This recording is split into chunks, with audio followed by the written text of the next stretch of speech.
retreat that went over First Peter, but today I wanted to continue our series on Micah. So, a few weeks ago we talked first about judgment, and we talked about forgiveness and mercy. And last week we talked about Jesus being a trailblazer in our faith, what it means to recognize those who went before us, right? But today I wanted to share about how God gives us principles, not rules, but principles in which we should live our lives. And there's a popular phrase that says, don't talk the talk, but walk the walk, right? It's not just about being about something, but doing about something, right? So today, that's kind of what I feel like God is saying in this passage when it says, what does the Lord require of you? I just want to break it down into just simple three things. First is obviously to act justly, right? And the second is to love mercy. Third is to walk humbly. Those three components of this passage is what I want to break down and what I feel like God is really saying for all of us. So, the first is to act justly. When God says to not just act, but to really believe, right? I think it's easy to believe in justice. It's easy for us to say, no, this is right, this is wrong. But it's different when we want to act upon it, right? It not only means being fair to other people, but I think what he means in this passage is, what does it mean to treat someone like you want to be treated? This is automatically very hard for us to do because we're so selfish. We want what's best for us, right, most times. But God is saying, justice is not just about right and wrong. Justice is about, acting upon it and putting others before ourselves, right? And, secondly, it says to love mercy. What does it mean to love mercy? I think all of us can agree that mercy is a good thing. Mercy is something that we should all strive for, but how do you really love mercy? How do you love something when someone deserves something that you don't give that to them? And then you love that concept of mercy. And, we define mercy as not punishing someone who deserves it. And we can see that Jesus loved mercy, right? When you, in your life, you will go through trials, right? You're going to go through times where people hurt you, where you feel betrayed. And there are many times where the people that betray us are the closest ones to us. But, when God calls us to love mercy, what does that mean? And, lastly, it says, to walk humbly. I think all of these three things are extremely hard to do. For me, I struggle with this the most. I struggle with walking humbly.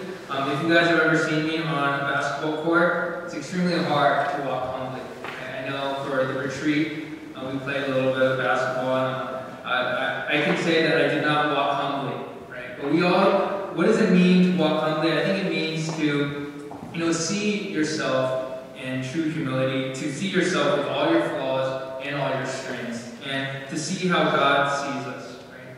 It's easy to say that, we love humility, we love someone who is not proud, but what does it mean for you? What does it mean for us to walk humbly? And, now that we've broken down these three things, who do we look towards to, as a role model? And I think when we look at these three components, we can obviously see Jesus is the one that we should always strive to. When we are trying to act justly, when we're trying to love mercy, when we are trying to walk humbly, we know that we can do all these things because of Jesus. And, I think when we ask ourselves, how can we do these things, or why should we do these things? I think that's the most important thing. Why should I love mercy? Why should I act justly?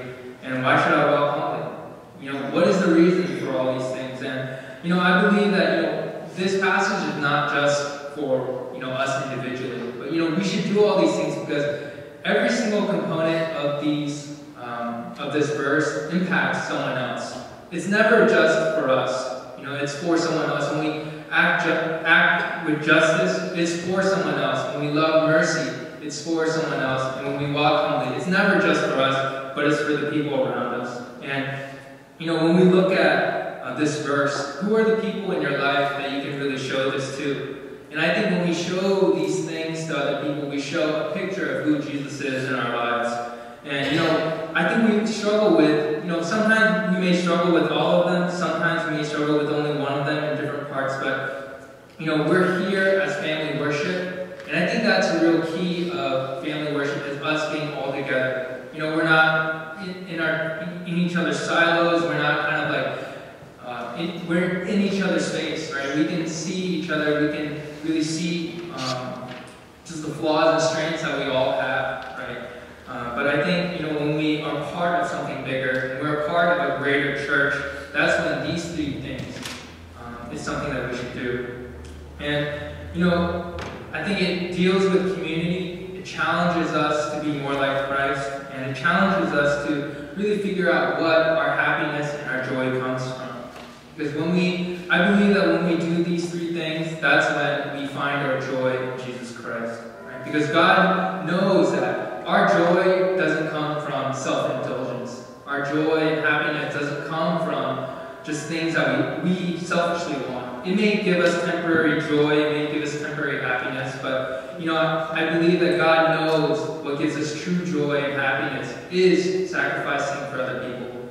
It is when we act justly, it's when we love mercy, and it's when we walk humbly. And there's always this, kind of common phrase that says, if you want an easy life, you should do hard things. If you want a hard life, then you do easy things. And when I look at these things, I think they're very difficult to do. It requires us to die to ourselves. It requires us to put ourselves second, and that's never an easy thing to do. But I think when we do these things, it gives us a life filled with joy and filled with happiness. And I just wanted to share these three things today. Micah 6:8. What does it mean to do these things to be more like Christ? So I'm going to pray for us and just close. God, we thank you for this day. We thank you for your scripture that tells us how to live our lives with principles. Give us wisdom. Give us just your courage to do these things. And Lord, may we sacrifice for not only just the people close to us, but maybe even the people that we don't know. So God, we thank you. In Jesus' name we pray.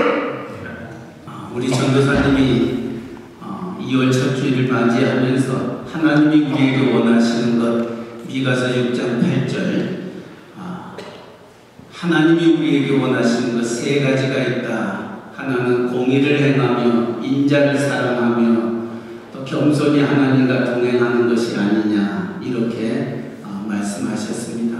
특별히 공의를 행한다라는 이 말씀 속에서는 하나님, 주님이 이 세상에 계시면서 우리에게 주셨던 황금률이 있습니다. 골든 룰이라고 얘기합니다.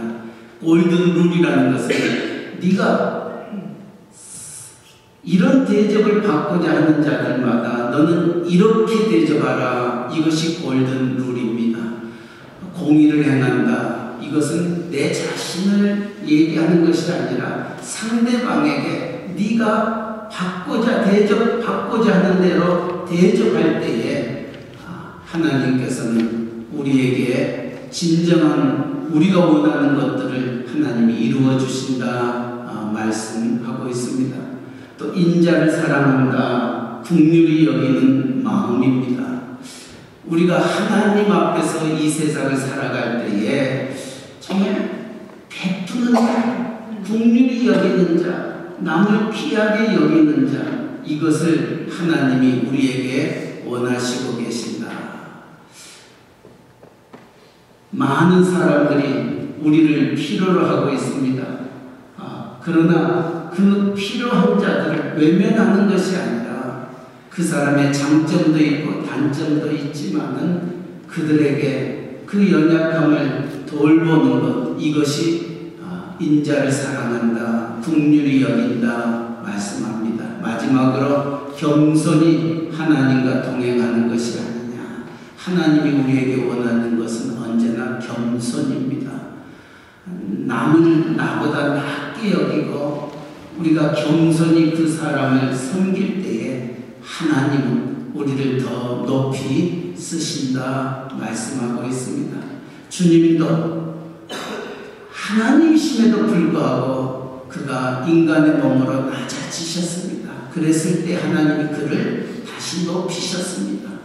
오늘도 우리가 낮아질 때에 하나님은 우리를 더 높이십니다.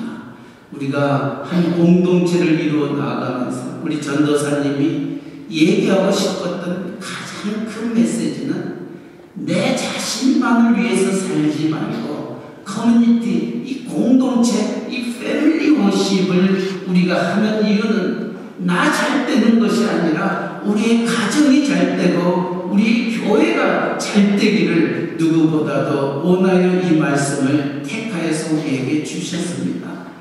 우리가 잘 되는 것은 하나님이 원하시는 것을 이루는 것입니다.